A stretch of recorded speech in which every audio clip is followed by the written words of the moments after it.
insert your memory card, go into it, click on DCIM, and the pictures are on the 100 Canon folder. So we drag the 100 Canon onto the desktop.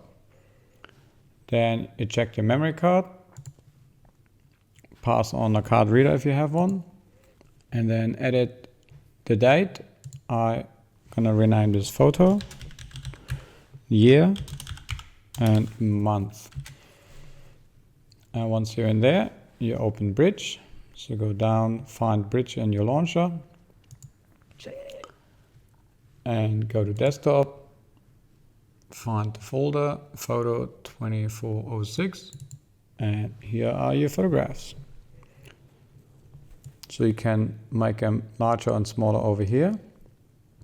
And the best way if you have a lot of new photographs and you want to see them is the film strip. So up here you have essentials and then you have the film strip.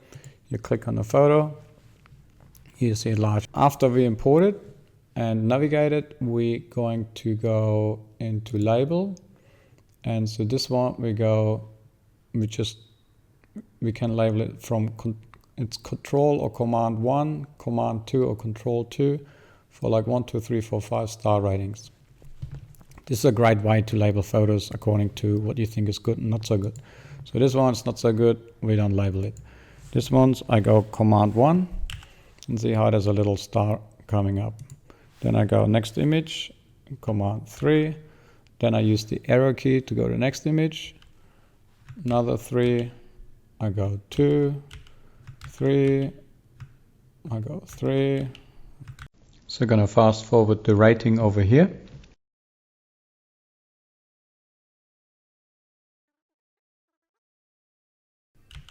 Okay, so after I labeled them, I go back to, actually I'm going to go to the folders menu.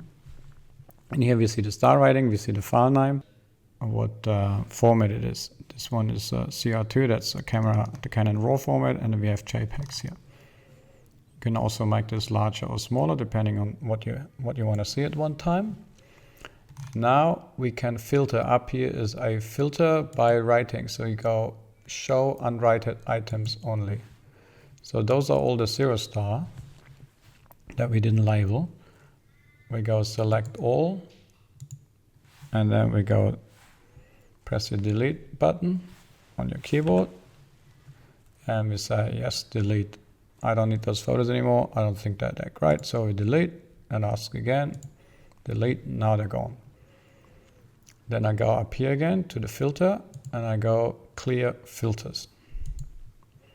And up here we're gonna change this to date created. So now what we're gonna do is we select all of them again. So edit, select all. And then up here under tools, we go batch rename. When we go default, it gives us like a project file name. So current file name is the Canon file name, and then the new file name at the moment it says project, got a date and got a number. So what I'm going to do here is I get rid of project, go minus, then we have date, text, and then sequence number 1, and we can go 3 or 4 digit. I go 3 digit, since usually I don't take more than 1,000 pictures on a day, but if I do, then I need to change this to 4 digits. And this one we go -2, so that's going to be our new file name. The beauty with it is you can say, I want to save this as a setting, so you save it as a setting. So go date, number. Click OK, and when you go here, you have date number, and it just does this really quickly. Then we go rename. So now rename all our files from first to last with today's date and the number 1, 2, 3, and so on, all the way up to 25 in this case. Now we're just going to filter the photos. So I got 25 photos, and I don't want to edit all of them. I just want to edit the good ones for now. So I go show 4 or more star photos. So I got 4 photos here, and then I can edit them. Then in Photoshop, I want you to go up to Filter, 5th one down, it's Camera Raw Filter, and here we're going to have lots of sliders. So there's sliders for everything. So it's a very easy way to edit images and to polish them up and make them look better. So exposure means left it goes darker, right it goes brighter. If you double click on it, it goes back to 0. So I can make this a tiny bit brighter, then I can decrease the contrast or I can increase the contrast. So I can make a pop. So I increase the contrast here, make this a little bit dark again. Then you can adjust the highlights, just the bright parts in the image, or the shadows. Bring up the shadows, brighten them or darken them. Same as with the blacks and the whites, which is the highlights on the very end and the shadows very low end.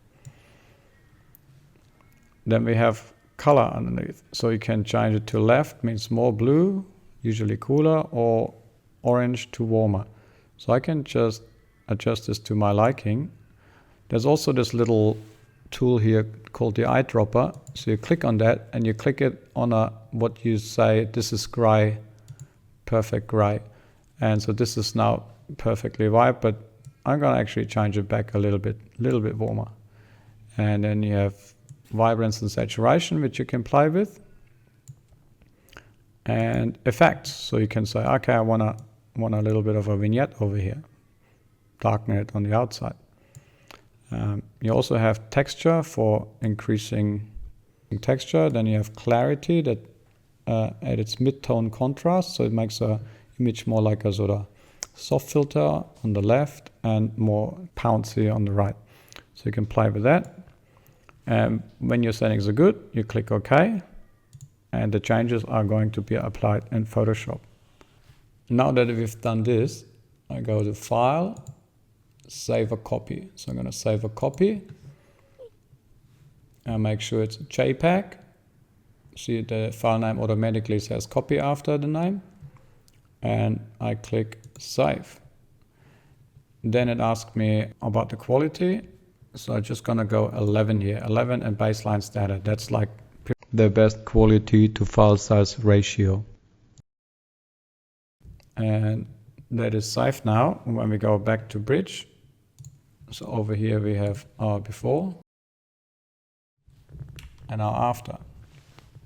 When you press the spacebar in Bridge, you get a full screen image. This is a really handy feature to quickly go through your images. So you have before, after, spacebar large, spacebar again, brings it back to your menu. Then back in Bridge, if you want to see all your photos again, you just go to Filter and go Clear Filters. And now you're back at seeing all photos in the folder. So back in Photoshop, it wants to ask you whether you want to save the image if you close it. And since this is the original file, we're going to go no, because we always want to keep our original file. So this is the original file and it's the edited. And then after you've done all your changes and settings, please upload this photo folder onto your either OneDrive or your hard drive, and that way all the settings will be saved. Hope this helps, and see you next time.